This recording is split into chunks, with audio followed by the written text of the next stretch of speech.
नमस्कार दोस्तों, stock market studies में फिर से एक बार आपको बहुत-बहुत स्वागत है। तो आज मैं फिर से आपके सामने कुछ इंपॉर्टेंट कंपनी का अपडेट शेयर करने वाला हूँ। तो वीडियो को पूरा लास्ट तक देखिएगा और अभी तक आपने चैनल को सब्सक्राइब नहीं किया, तो ज़रूर कर लीजिएगा। कंटिन्यूअसली इन्फॉर्मेशन और अपडेट्स पाने के लिए चैनल के ऊपर बने रहिएगा।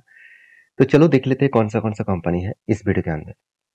फर्स्ट जो कंपनी है, तो सबसे पहले कंपनी जो है उसका नाम है फाइन ऑर्गेनिक। देखिए फाइन ऑर्गेनिक आप सभी जानते हैं, इंडिया की एक पॉपुलर केमिकल कंपनी है और इस कंपनी के बारे में सबसे पहले मैं जो इम्पोर्टेंस पॉइंट मैं आपके साथ शेयर करने वाला हूँ। देखिए अगर मैं चार्ट पैटर्न को देखूँ और टॉप लेवल से देखूँ, एकदम जहाँ पे हाई हुआ था उस हाई लेवल को पहले मैं मार्किंग कर लेता हूँ और इस टॉप लेवल से मैं अगर करंट सिचुएशन तक देखूँ तो ऑलमोस्ट ऑलमोस्ट इस कंपनी के करेक्शन हो चुके हैं 40%। और 40% करेक्शन होने के बाद वो कहाँ पे जाकर अटक चुके हैं, वो लेवल जो अटक अटक चुका है वो करीबन 4063 के आसपास। और एक मजेदार बात बता दूं, 4600 सॉरी 4063 जो लेवल्स है, वो लेवल कंपनी के लिए स्ट्रांगली क्या है, एक रेजिस्टेंस था। पहले क्या था, एक स्ट्रांगली रेजिस्टेंस था, क्योंकि यहाँ से ऊपर जाके इसी लेवल को बार बार वो रिटेस्ट किया, फाइनली ब्रेकआउट किया और उस ब्रेकआउट के बाद दो बार यहाँ पे क्या बनाया, सपोर्ट बनाया। तो सपोर्ट बनने के बाद देखिए किस तरीके से वो ऊपर गए, मतलब यही लेवल कंपनी के लिए एक बिग स्ट्रांगली सपोर्ट है और बिग स्ट्रांगली सप्लाई जोन है। तो यहाँ पे sorry big strongly demand zone है। मगर यहाँ पे देखिए एक रेंज मैंने पहले क्रिएट किया, एक रेंज यहाँ पे बना। इस रेंज के अंदर एक चैनल के अंदर कंपनी बहुत दिनों तक ट्रेड कर रहा था। उसके बाद फाइनली यहाँ पे क्या हुआ, ब्रेकआउट हुआ। ब्रेकआउट होने के बाद देखिए एक पैटर्न क्रिएट किया। वो पैटर्न कुछ इस तरीके से बना, शोल्डर, उसके बाद हेड, उसके बाद शोल्डर बना। तो फिर से एक बार हेड, फिर से एक शोल्डर बना। तो मतलब यहाँ पे बार बार head and shoulder pattern create हुए जा रहे हैं। और उसके बाद देखिए यहाँ पे फिर से एक बार पैटर्न क्रिएट होने जा रहे हैं। तो एक अच्छे तरीके से यहाँ पे पैटर्न क्रिएट होने जा रहे हैं। और मेरे हिसाब से इस तरीके से पैटर्न जब कंप्लीट होंगे, तो देखिए इस तरीके से पैटर्न जब कंप्लीट होंगे तो एक ब्रेकआउट होगा और एक अच्छा खासा मोमेंटम जर्नी देखने को मिल सकता है। तो मैं इस कंपनी के ऊपर बुलिश इसीलिए हूँ क्योंकि कंपनी के ऊपर आज एक ही रेंज के ऊपर काम करने का मेन जो कारण है वो है कंपनी के बिजनेस। बिजनेस में थोड़ा सा वीकनेस देखने को मिला क्योंकि क्वार्टरली रिजल्ट देखेंगे तो सेल्स ऑलमोस्ट 50% 40% के आसपास करेक्शन हो चुके हैं। तो 40% के आसपास करेक्शन इसलिए हुआ क्योंकि मार्केट में जो केमिकल का जो डिमांड है, केमिकल प्रोडक्ट का जो डिमांड है, वो डिमांड कंटिन्यूसली घटते चले जा रहे हैं और एक्सपेंस को भी कंपनी कंट्रोल में रखे। और उसके साथ साथ कंपनी का नेट प्रॉफिट 106 करोड़ था, इस बार 94 करोड़ बना। मतलब 106 करोड़ से 93 करोड़ बना। तो उतना खराब भी रिजल्ट नहीं है जो जो कंपनी के सेल्स में एक बहुत बड़ा इम्पैक्ट लेके आए थे। तो सेल्स में कमियां नहीं है, सिर्फ कंपनी के प्रॉफिट में थोड़ा सा कमियां देखने को मिले, क्योंकि कंपनी की जो ग्रोथ है वो देखेंगे तो सेल्स तो ठीक ठाक ही है। सिर्फ करंट ईयर में सेल्स एंड प्रॉफिट नेगेटिव में है, बाकी सेल्स बहुत शानदार है और प्रॉफिट भी बहुत शानदार देखने को मिले।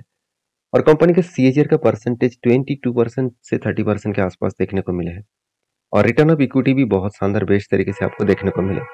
तो सारी चीजों के एक साथ देखेंगे तो कंपनी के ऊपर शानदार तरीके से परफॉर्मेंस हो रहा है।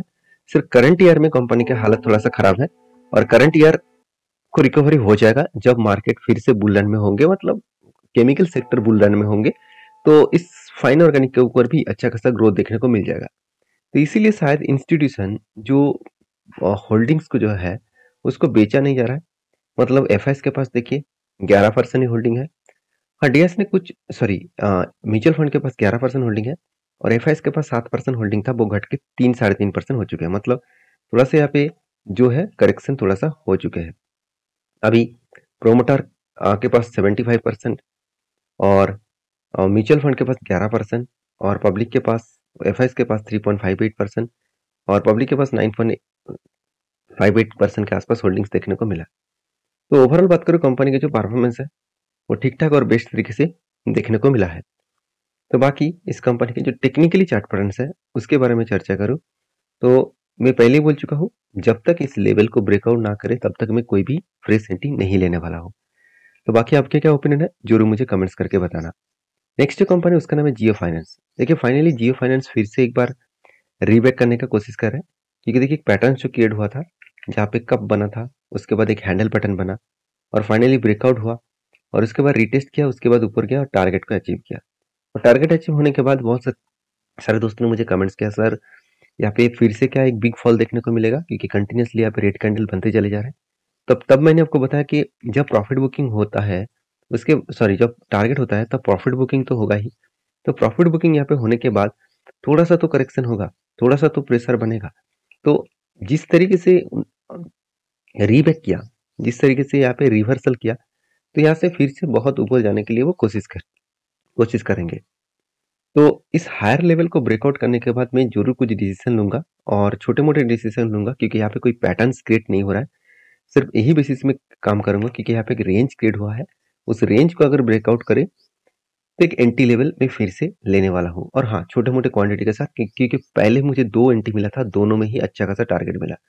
पहले एंटी जो मिला, यहाँ पे जो रेंज बना था, उस रेंज के बेसिस में मुझे 28% का रिटर्न मिला।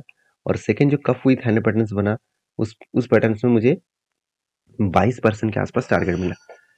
तो एक बेस्ट तरीके से टारगेट यहाँ पे अचीव हुआ था और इसी कारण की वजह से मैं इस कंपनी के ऊपर बुलिश कंटिन्यू कर रहा हूँ, क्योंकि कंपनी का परफॉर्मेंस भी बहुत शानदार है।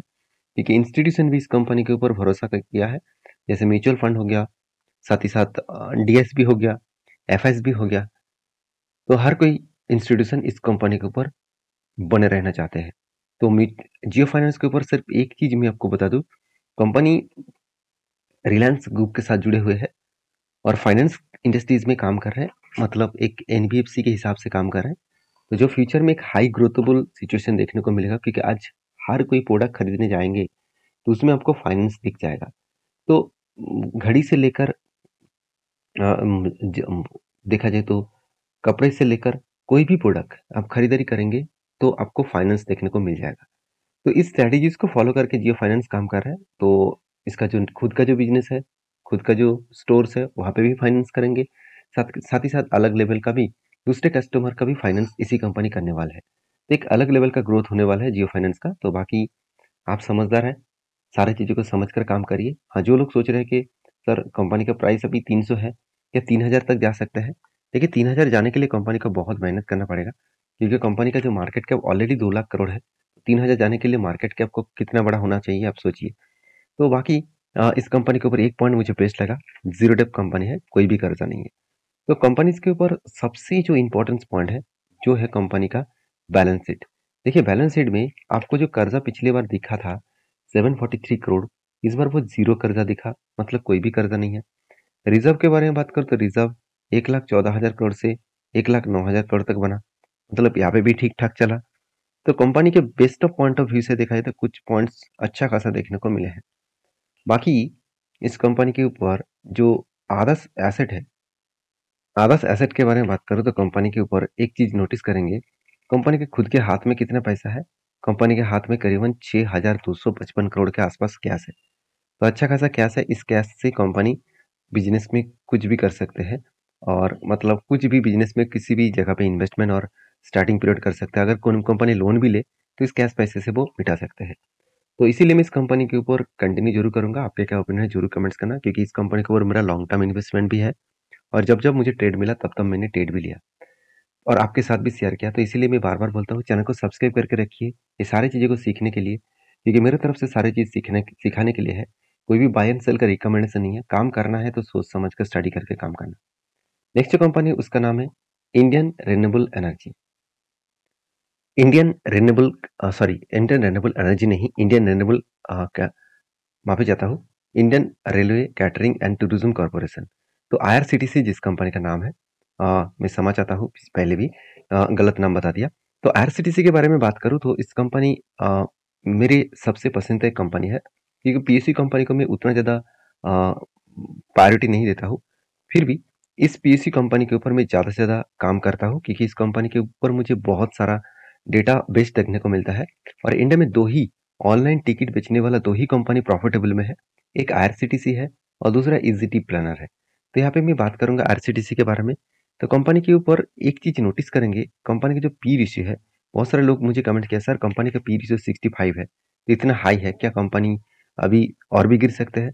देखिए मुझे नहीं लग रहा और भी गिरेगा, मुझे लग रहा है और भी बहुत बड़ा जंप होगा। क्यों?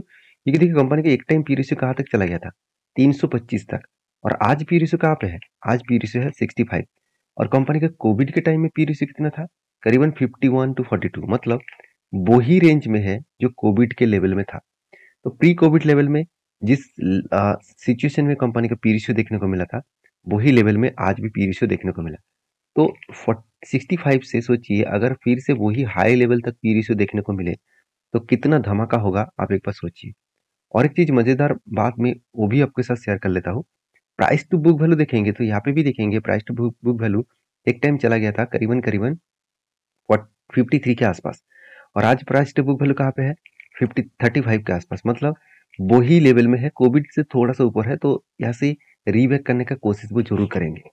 तो कहने का मतलब है कि आईआरसीटीसी कोई छोटा मोटा कंपनी नहीं है, पहली बात। दूसरी बात, आईआरसीटीसी के ऊपर हर किसी का फोकस होना चाहिए, क्योंकि कंपनी कंटिन्यूसली खुद के सेल्स को अलग लेवल में ग्रोथ किया, एक्सपेंस को भी कंपनी मेंटेन किया। उसके बाद नेट प्रॉफिट 256 करोड़ से 300 करोड़ तक देखने को मिला, मतलब बेस्ट तरीके से एक नेट प्रॉफिट देखने को मिले हैं। बाकी इस कंपनी के टेक्निकली चार्ट पढ़ने के बारे में बात करूँ तो मैं पहले ही बोल चुका हूँ, मेरा एक लंबा सा एंट्री है जो कुछ इस तरीके से शोल्डर कम हेड कम शोल्डर बना, और फाइनली यहाँ पे ब्रेकआउट भी हुआ, और इसका हायर पॉसिबिलिटी मेरा जो टारगेट मिलने का चांसेस है, देखिए चांसेस में बोल रहा हूँ क्योंकि कोई भी गारंटी नहीं है। जो लोग आपको इस तरीके से वीडियो बनाकर आपको शेयर कर रहा है कि 100% टारगेट होगा, मैं उनमें से नहीं हूँ, क्योंकि मुझे नहीं लगता कोई भी स्टॉक में 100% गारंटी है टारगेट मिलने का। तो ऐसे कोई होगा नहीं, क्योंकि कुछ ना कुछ कंपनीज के ऊपर तो आपको लॉसेस झेलना पड़ेगा ही। तो इसलिए 100% कहना गलत होगा, क्योंकि मार्केट डिपेंड करेगा बायर सेलर के ऊपर। तो यहाँ पे देख सकते हैं रिटेस्ट किया, उसके बाद ऊपर जाने का कोशिश अगर करे तो इस लेवल तक मेरा टारगेट रहेगा करीबन 1276 तक। तो देखिए मैं वीडियो आपके साथ एजुकेशन पर्पज में शेयर किया हूँ, तो प्लीज़ रिकमेंडेशन के हिसाब से मत लीजिए। काम करना है तो एक बार स्टडी करके काम करिए, सोच समझ कर स्टडी करके काम करिए। तो मिलते हैं नेक्स्ट वीडियो में, तब तक के लिए धन्यवाद।